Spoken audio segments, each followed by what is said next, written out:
Hello, friends. Welcome to our YouTube channel, Dictation Club. The dictation will start in 5 seconds.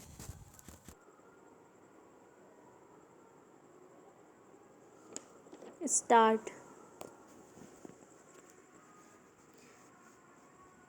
Mr. Deputy Speaker, Sir, I rise to support the demands for grants of the Ministry of Defence.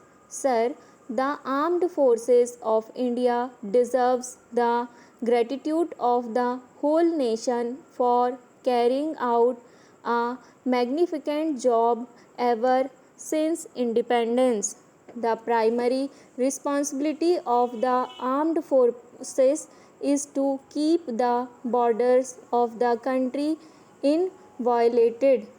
Apart from this, the armed forces have been employed in numerous other tasks, such as in the aid of civil power, going to the rescue of neighboring countries, anti-terrorism, and helping civilian population in fighting natural calamity. All these multifarious duties have been carried out by the three services with extreme courage, devotion to duty, and self sacrifices. Para. The Indian Army in particular have proved themselves second to none time and time again. The operation carried out in Maldives a couple of years back showed planning and execution of the highest order. In fact, it was reminiscent of the much published and highly praised action undertaken by Israel armed forces in the recent operations of the Sri Lanka. The officers and Jawans not only showed exemplary bravery and courage but tackled a difficult situation in the most tactful manner. Para. It will not be out of place to mention that the tendency to use the armed forces too frequently in aid of civil power should be strictly checked. At present, our armed forces are totally political, but too much involvement in anti terrorism activities and in the aid of civil power will tend to politics and politics is the army and its main task of defending the integrity of the country will suffer adversely. I am sure the Prime Minister and the Defense Minister will agree that the task of maintaining law and order should be carried out either by the local police or by the paramilitary forces. The army should only be called out as a last resort, and that too as far as possible only for carrying out flag marches as a show of strength to restore confidence and morale of the civilian population. As a rule, the army should never get entangled in street fighting against our own citizens as has happened in the past sometimes. Para.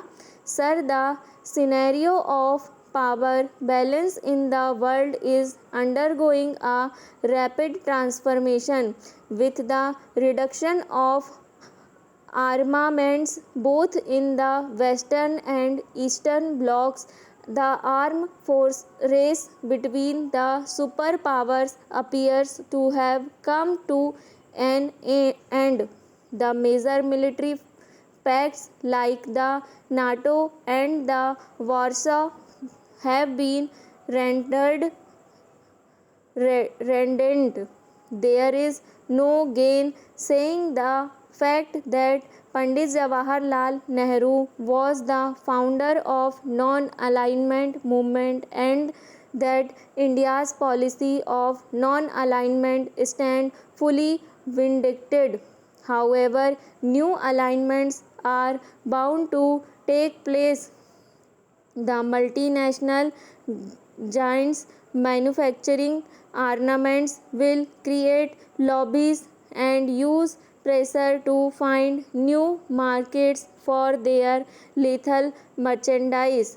India will have to remain doubly alert to ensure that the power balance in Southeast Asia does not shift to our are determined.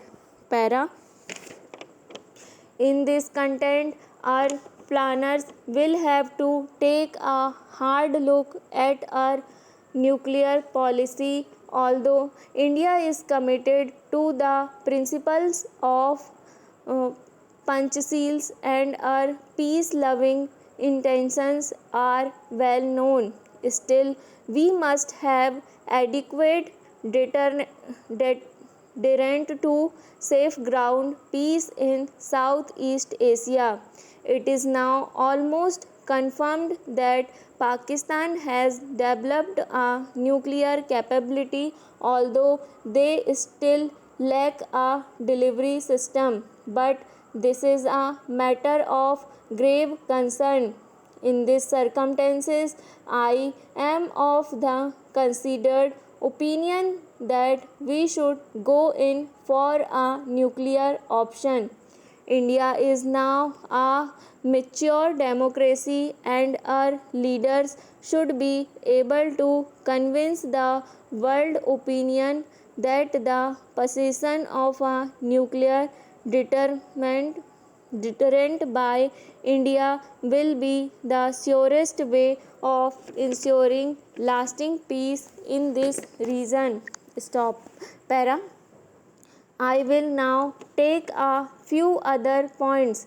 The first one is about the situation in Jammu and Kashmir and Punjab. Successive governments have been trying to tackle this situation, but I am sorry to say with a little success.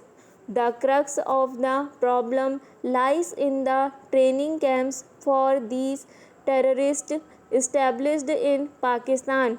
Unless we can dismantle those training camps, these problems will remain. I have some experiences in the army and in the intelligence services in the army, and I think the old ages that attack is the best means of defense still hold goods.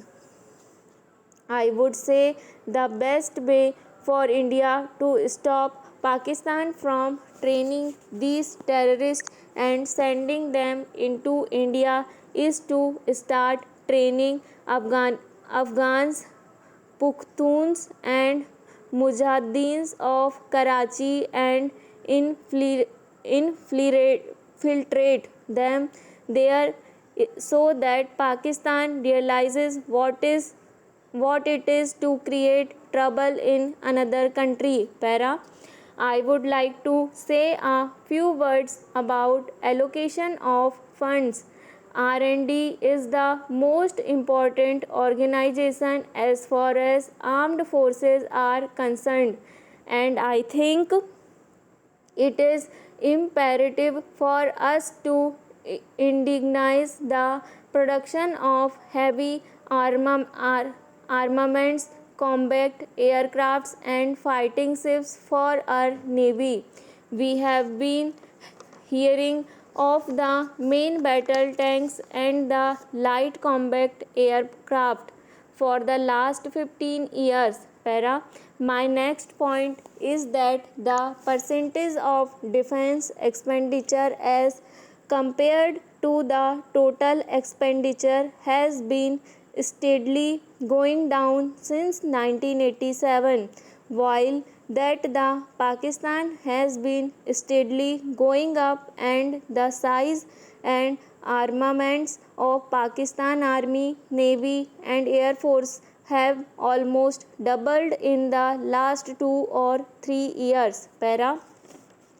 I agree that our financial position, as has been brought out by the finance minister and the prime minister, is not very happy. But can we afford to be lax in the allotment for the security of our country when our neighbors China and Pakistan are building up very rapidly? I would request the defense minister, the finance minister and the prime minister to pay particular attention to this and to see that our army and its two sister services, the navy and the air force, are not run down under any circumstances and are given proper allocation of funds. Stop.